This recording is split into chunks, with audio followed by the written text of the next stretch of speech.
s'adresse à tous les utilisateurs de caravanes, qu'ils soient des touristes ou des gens du voyage. Pour stationner, surtout si je désire résider en caravaning, je dois m'informer à la mairie sur les lieux possibles, car cette commune touristique souhaite réguler ce type de villégiature.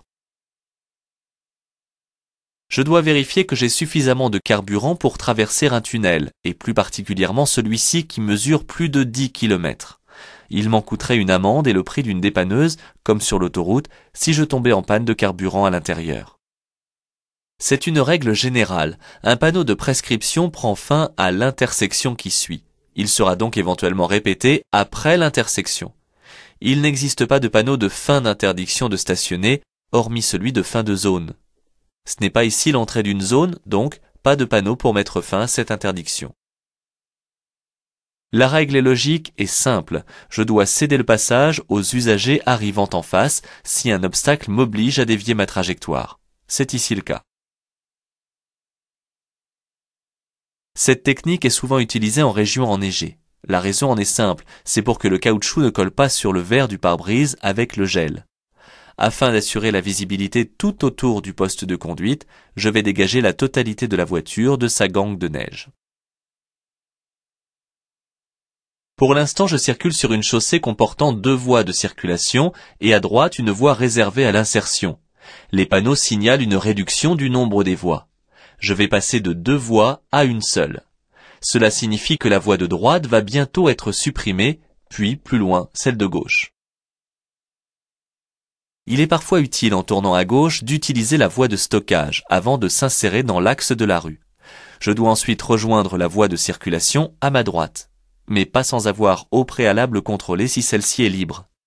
Le rétroviseur montre qu'elle est dégagée. Un dernier coup d'œil à droite et le clignotant précède mon insertion. Ce panneau attire mon attention sur le changement de statut de cette route. Comme je quitte l'autoroute et que la route comporte 2 fois 2 voies séparées par un terre-plein central, ma vitesse est donc limitée à 110 km/h. Je peux circuler en dessous de cette limite, mais toutefois sans représenter une gêne pour les autres usagers. Il n'y a pas de petite ou de grande route, il y a des routes avec des usagers. Nul n'étant infaillible, je regarde aussi, pied devant le frein, vers les petites routes sans aucune visibilité. Cet objet vert s'appelle un musoir. On voit ainsi de loin la séparation physique des voies. La sortie est ici interdite. Je suis en effet au niveau du zébra et il est trop tard pour manœuvrer. De plus, en donnant un coup d'œil dans le rétroviseur, je peux voir un usager qui décélère. C'est l'accident assuré. En agglomération, on privilégie la circulation des transports en commun, raison pour laquelle je dois faciliter leur démarrage. En dehors des agglomérations, c'est plus délicat, car la vitesse à l'endroit d'un arrêt peut être élevée. C'est donc au conducteur du bus de ne s'insérer que si la voie est libre. Je reste cependant très attentif. Ce poids lourd ne signale pas de changement de direction, il va donc rester sur sa voie. En ce qui me concerne, je suis placé pour une autre direction que lui. Cela me laisse la possibilité de dépasser ce camion par la droite s'il va moins vite que moi. En règle générale, les sorties des voies rapides ou des autoroutes sont numérotées, ce qui est pratique lorsqu'on consulte une carte routière. Sur cette signalisation, l'absence de numéro signifie seulement qu'elle n'est pas numérotée. Une sortie fermée est bien autrement balisée longtemps à l'avance. Je circule dans une région montagneuse en période hivernale. Ces piquets servent au service de déneigement des routes en signalant où celle-ci passe lorsqu'elle est recouverte d'une épaisseur de neige. Il marque ainsi le passage de la lame ou de la fraiseuse à neige. Si l'accotement est stable, je peux m'arrêter sur celui-ci. Cette radio, dont la zone de diffusion est limitée au ruban autoroutier, donne des informations sur les travaux, les incidents ou accidents en cours dans le secteur sur lequel je circule. L'écoute sur le trajet est assurée sur une seule et même fréquence. Lorsqu'un événement grave m'oblige à évacuer le tunnel en empruntant un sas de survie, il est interdit de rebrousser chemin. Je risquerais alors ma vie. Je continue d'évacuer par ce boyau me menant vers l'extérieur, ainsi qu'on me l'indique par panneau. J'y suis à l'abri du feu, de la chaleur et des fumées toxiques. Le panneau losange n'est pas barré, ce qui signifie que la route qui traverse l'agglomération conserve son statut. Je serai donc protégé tout du long. Attention cependant au feu réglant la circulation. Un panneau de limitation de vitesse à 70 km/h autorise sur ce tronçon à circuler au-dessus de la vitesse qu'impose l'entrée dans l'agglomération. Il y a arrêt et arrêt. Il existe une définition de l'arrêt. Déposer ou prendre un passager ou charger et décharger son véhicule tout en restant à proximité pour le bouger. L'arrêt dû à un bouchon par exemple n'entre pas dans cette définition. Je n'ai pas la possibilité de déposer un passager en m'arrêtant sur ce zigzag, mais si la circulation s'arrête devant moi, j'avance sur ce zigzag car je ne gênerai pas. Pour effectuer un dépassement, je dois me placer dans la première voie située à gauche du véhicule que je souhaite doubler. Mais ensuite, je n'y reste pas. La voie de droite n'est pas réservée aux poids lourds car c'est la voie normale de circulation. Je reviens ensuite à droite. Si le stationnement masque l'intersection, il sera considéré comme dangereux, cela se comprend. Je risque alors 3 ans de suspension du permis de conduire et un retrait automatique de 3 points.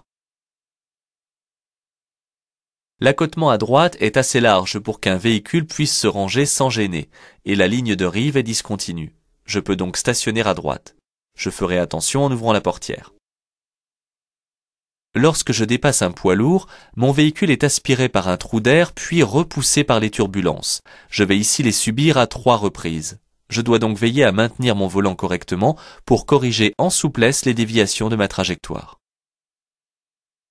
La nuit, pour des raisons de sécurité, je peux signaler mon approche à une intersection ou mon intention de dépasser par un appel lumineux.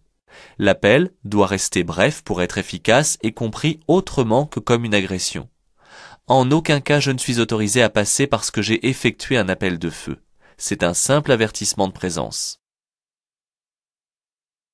Le panneau indique les directions à 2000 mètres d'ici. Cela me laisse largement le temps de terminer le dépassement de ce camion.